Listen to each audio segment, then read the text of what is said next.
is Lonnie Gill, and I'm one of the orchestra directors at Alamo Heights Junior School in San Antonio, Texas. And today I'm going to talk about some fixes for some common bad habits when it comes to your upper string students. Remember, before you try these fixes, double check their setup because a lot of these bad habits will stem from improper setup. The first thing I see a lot is pancake hand. That's when the students are not keeping a straight line with their wrist and bending the wrist in order to hold the violin up. What I do is I walk around my classroom and I'll periodically check with this, either with something straight like a pencil, a popsicle stick, or a book. So what you can do is check and place a book flat against the wrist. So if they're bent, they can fix it.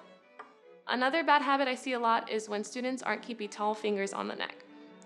Instead of keeping those tall square fingers, this knuckle is going underneath the instrument and the wrist is pronated out this way.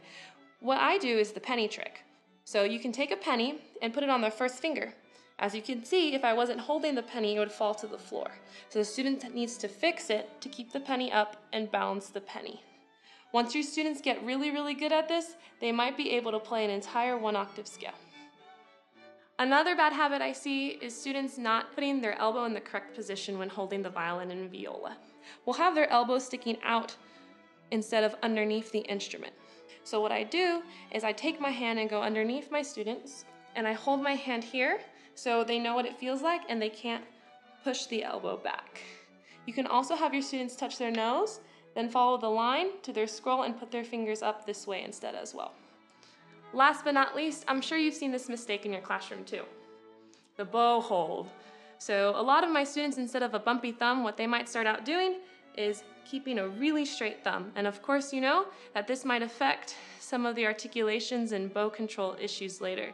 So what I do to periodically check for this, I'll have all my students do the thumb bump. Instead of a fist bump, what they'll do is they'll take the bows and bump each other's thumbs like this. So then you can check in the middle of your class to see if they have the correct posture for their bows. So those are just some things I do to keep it fresh in my classroom to fix some common bad habits for my upper string students, and I hope they might work for you too.